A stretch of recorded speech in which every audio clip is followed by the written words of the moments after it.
Konnichiwa, Amanda des. Hi, I'm Amanda. I'm going to be talking about Japanese Americans. So the first main wave of Japanese Americans immigrated to the United States between 1890 and 1924. Although some immigrated before then, this is when the first main wave happened. This means that there are multiple generations that live here in the United States. When encountering a patient, it is important to realize that depending on which one of their ancestors originally immigrated, they could be part of the first generation to live here in the United States, the seventh, or anywhere in between. This leads to a wide variety in the level of acculturation that can be encountered. This is how influenced they are by westernized culture. 84.9% of Japanese Americans speak English, which means that 15.1% don't.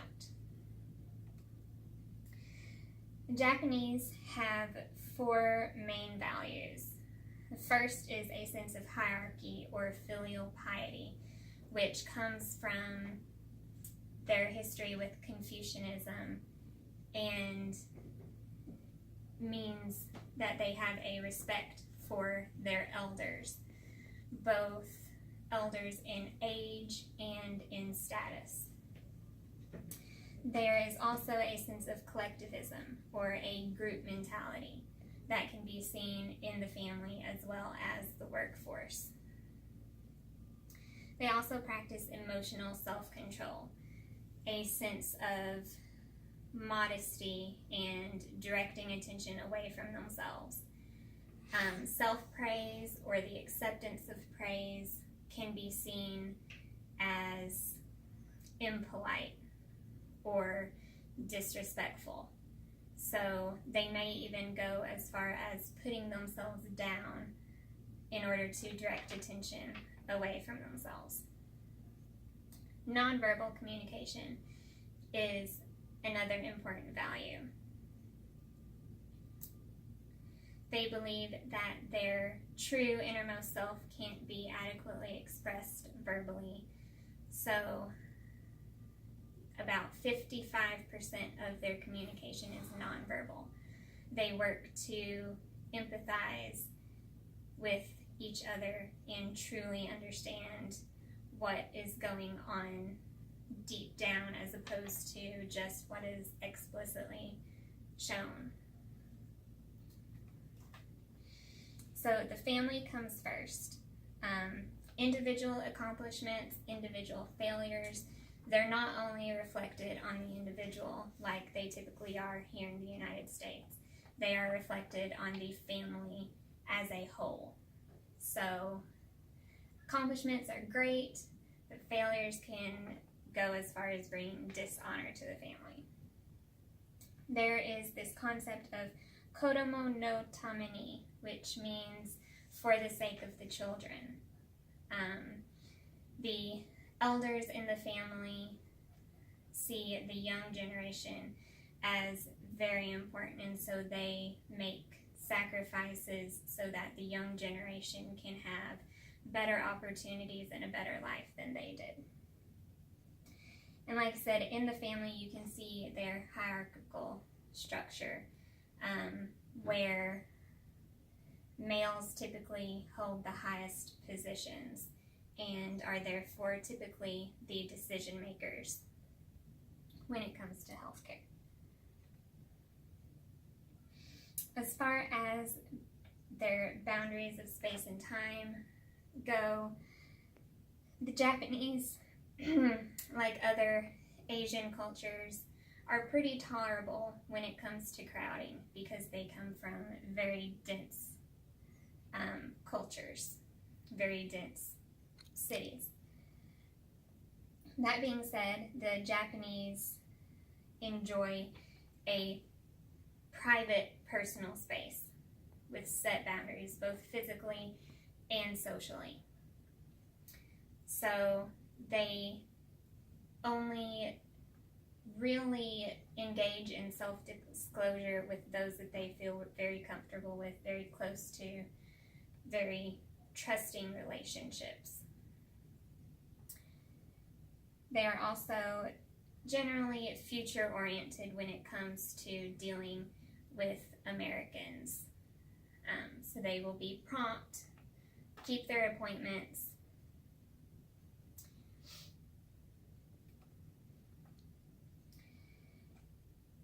So no matter what religion Japanese Americans currently practice, they generally hold on to certain Buddhist, Shinto, Chinese beliefs that are crucial to Japanese traditions. So in Buddhism, illness is seen as a natural and inevitable part of life. It is believed that you should attempt to overcome the illness using the available means, but if it cannot be overcome, it is meant to be endured. The way that you react to it is what is important and can build favorable traits to be used on the path to enlightenment. In Shintoism, disease is seen to be caused by outside forces, and it can be prevented by a sense of cleanliness. And this can be seen in Japanese culture by the simple fact that outside shoes are not worn inside the house. They also sometimes adhere to the Chinese health belief that illness is caused by the imbalance between an individual, the environment, and the universe, and can be treated by the restoration of balance.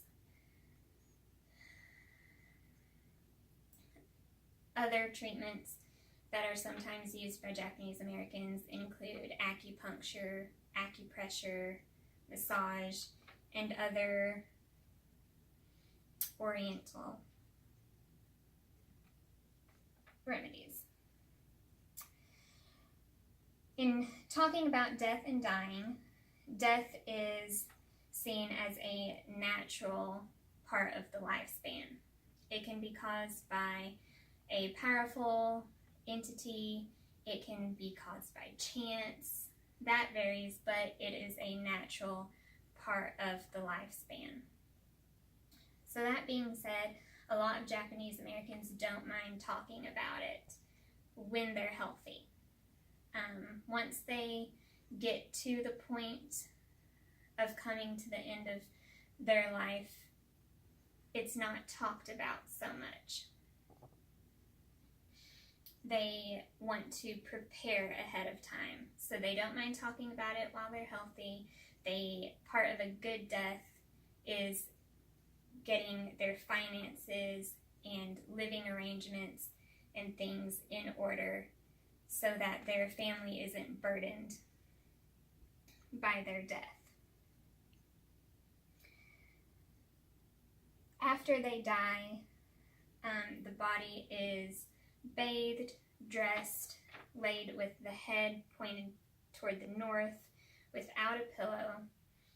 Buddhist monks come to the bedside and recite sutras, which are Buddhist prayers, and they give the deceased a new name, which is then put on the tombstone and on the memorial tablet. There is an overnight vigil that is held before the funeral where family members and friends reminisce. Then the funeral typically lasts about 2 hours, and then the body is cremated right after, and there is a reception held while the body is being burned. They then remember their deceased ancestors with ceremonies. There are weekly ceremonies held for 7 weeks and yearly ceremonies held for 50 years. Some typical dates include the anniversary of the death, the vernal and autumnal equinoxes, and the day of the summer Obon festival, which is a Buddhist holiday that remembers ancestors.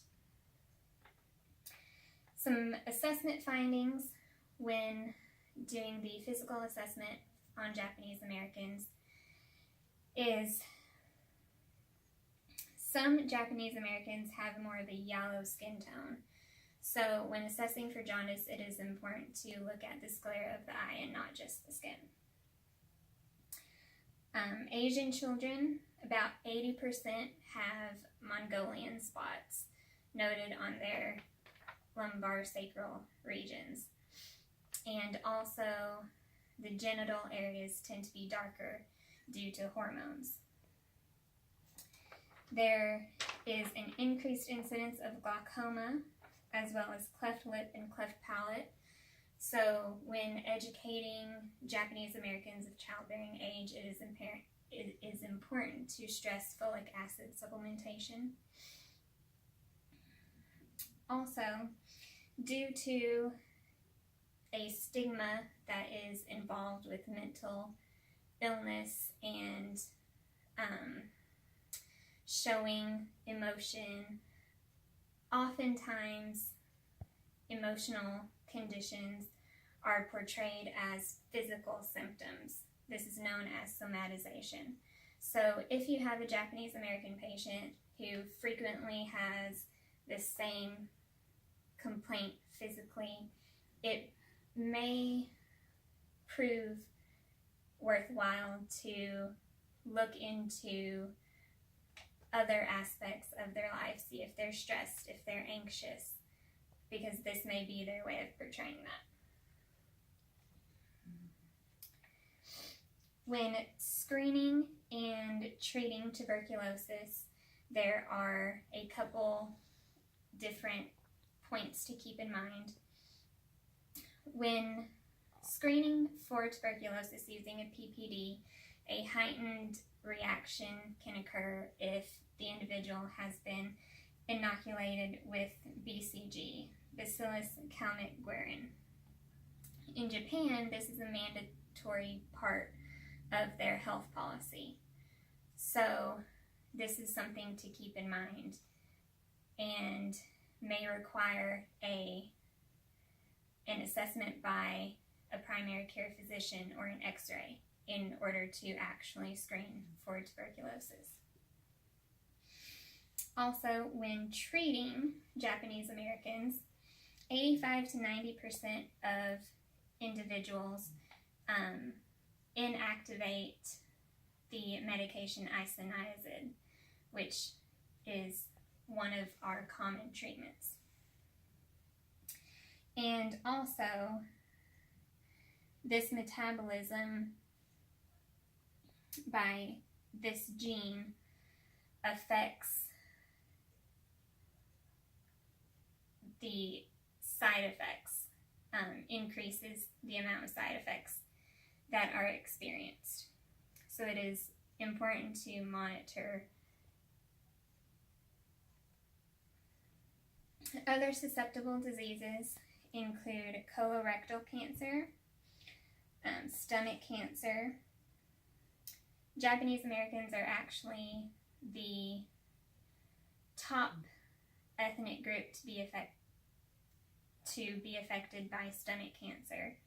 This could be due to chronic gastritis, salt-cured food, diets high in nitrates and poor in vitamin C, tobacco smoking, and Helicobacter pylori.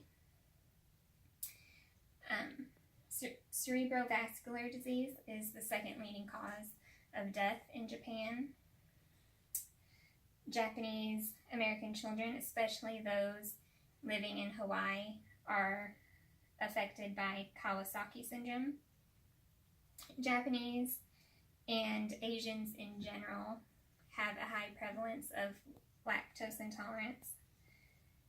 Due to acculturation, there has also been an increase in obesity and metabolic syndrome and diabetes.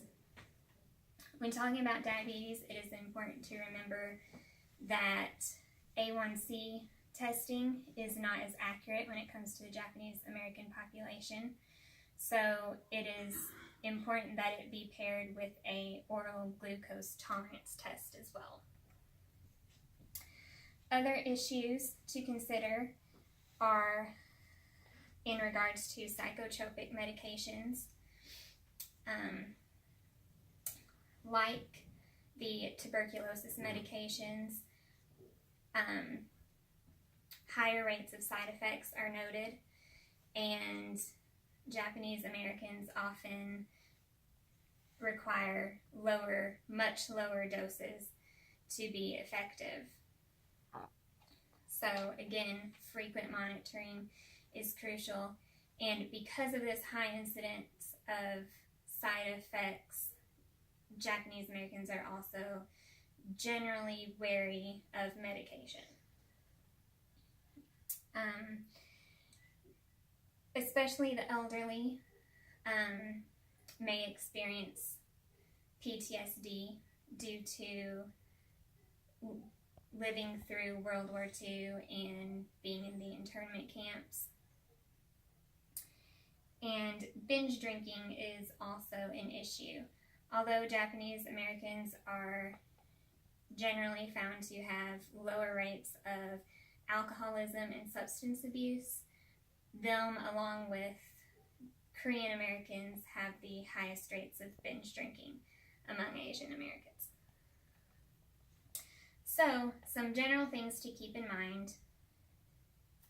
Building that trusting relationship is very important. They typically find healthcare providers